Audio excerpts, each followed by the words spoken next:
that we keep an eye on the action because this thing could end quick. This definitely could end quick. I see right now Mr. Lewis Carter is going to have to definitely close the gap, and he's going to have to take him down and smother him and not let him up, hit him with short elbows, and keep tight hip pressure.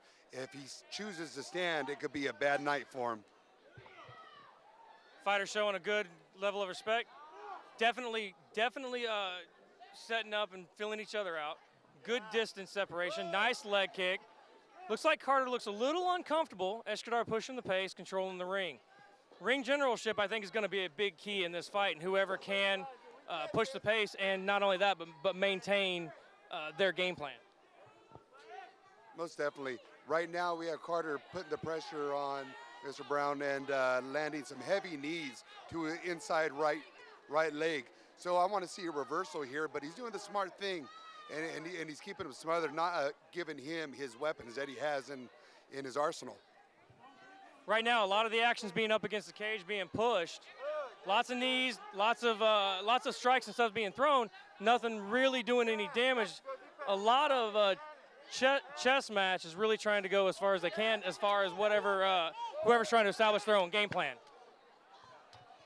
Well, we have an eye poke right now from Lewis on Esh'Chadar, so we're going to go ahead and he's going to take a little bit of time to make sure that it's good.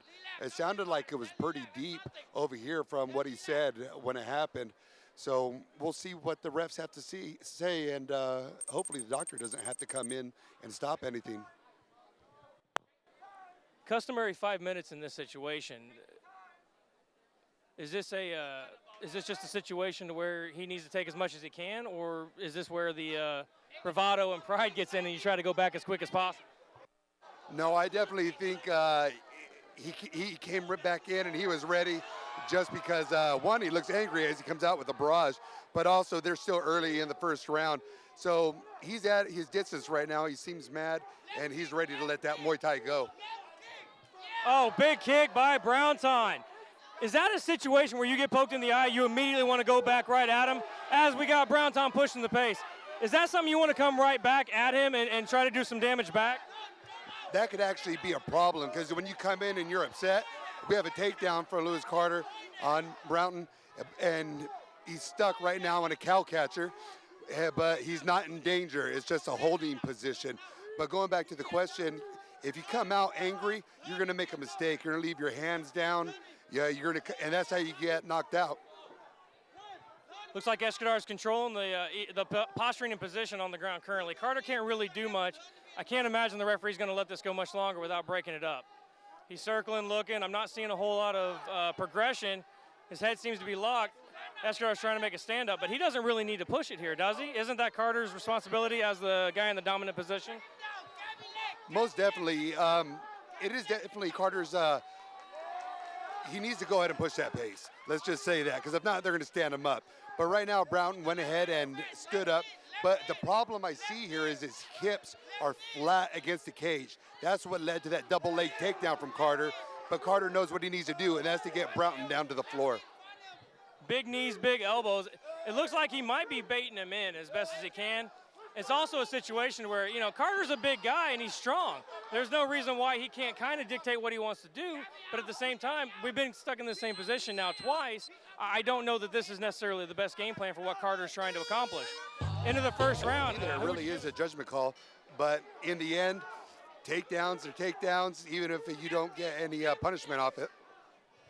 All right, pace getting pushed. Esh'Chadar trying. Looks like he was trying to land something, slipped a little bit on the mat, which does happen occasionally in MMA. The mat doesn't always provide the footing that you need. Sometimes the endorsements and stuff on the ring do create a kind of a slippery situation, but no harm, no foul. Fighters are back pushing the action. Deep breath by Esh'Chadar. Reestablishing distance. Both fighters a little more cautious, feeling each other out. Big block, big shot, big left hand. Backs Carter up for the moment. Carter doesn't really look like he knows where to go, where the openings are, kind of what to do right now. No, Esh'Chadar is definitely the more technical. However, you can tell that Carter has a little more gas in his tank right now. So it's still anyone's game, but he keeping his hands high, and he definitely doesn't want to get a head kick. He knows that can happen at any time. Well, and anytime you're fighting a Muay Thai fighter, especially somebody that was trained by Saxon, you know at any point in time they can put you on the ground. Esh'Chadar reaching distance, nice block, another big right hand. That punishment's got to be adding up. Esh'Chadar's backing him up again, ring generalship like we talked about in the first round. It looks like he's got a much better control, looks like being on his feet's where he wants to be. Most definitely, he definitely wants to be on his feet because he knows he's outclassing him there. Carter wants to be on the floor with his wrestling. But the only thing is, he's not trying to do anything. Now he is. To close the distance, he was rushing in. However, it was very untechnical. It's okay, though. If he gets Esh'Chadar up against the cage, he's going to make him a little more tired, and takedowns are going to be easier for him. Esh'Chadar bobbing, weaving, bringing up. Another slip, not a big deal. Bobbing and weaving, trying to do his best to set up, not necessarily the first shot, but maybe the second and third shot. Most definitely, a good counter striker is the best all day. So the best offense is a good defense. And we hear Saxon behind us calling out commands to his student, and it's good to hear when your coach is behind you. Once a coach, always a coach. Even though he's not in his corners, he still wants to make sure fighter trained by him definitely does whatever he can to show. Nice takedown, automatically into side position. Now, we know that they both have strong grappling. Both are solid on the ground. But in the situation where you're outclassing the guy, do you really put a whole lot of effort or a whole lot of energy into keeping him down? I myself, if I was going against Esh'Chadar and his Muay Thai was better than mine, I would definitely keep it on the floor.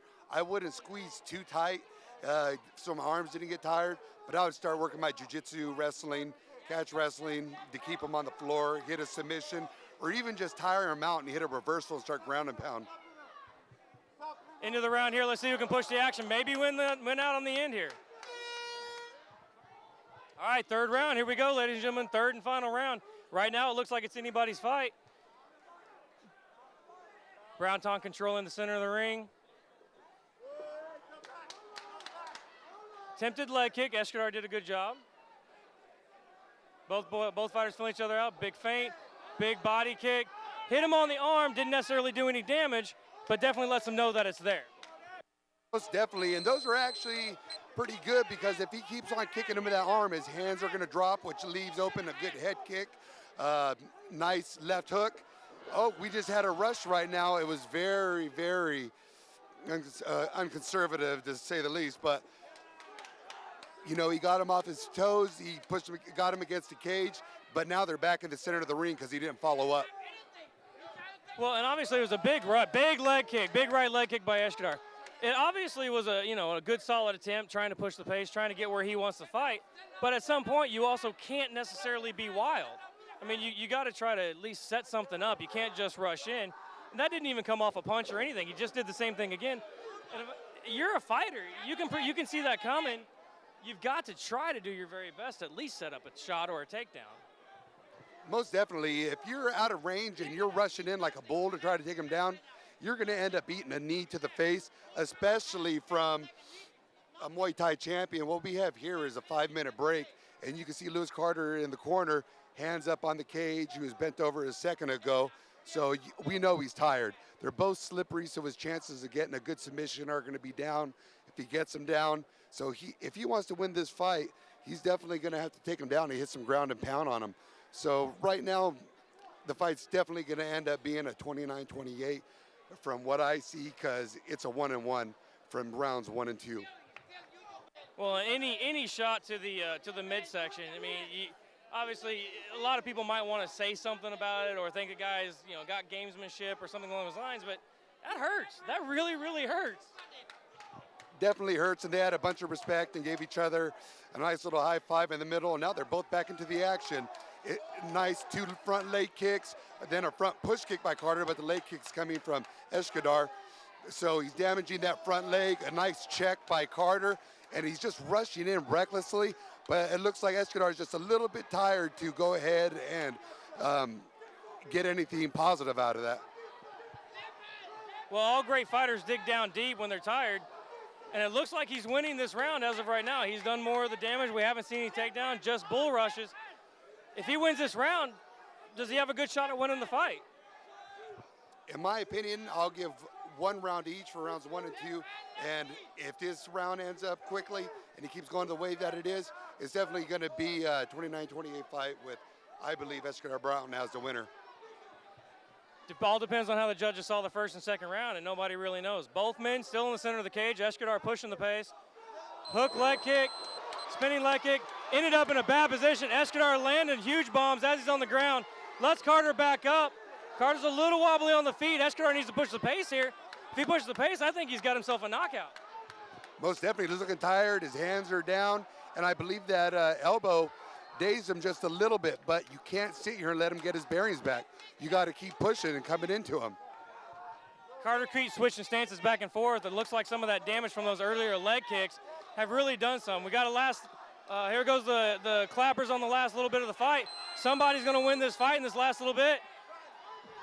Whoever's going to throw the fury, big kick. Somebody wants to land something, end of the fight. Overall, really nice fight. Both guys really worked hard.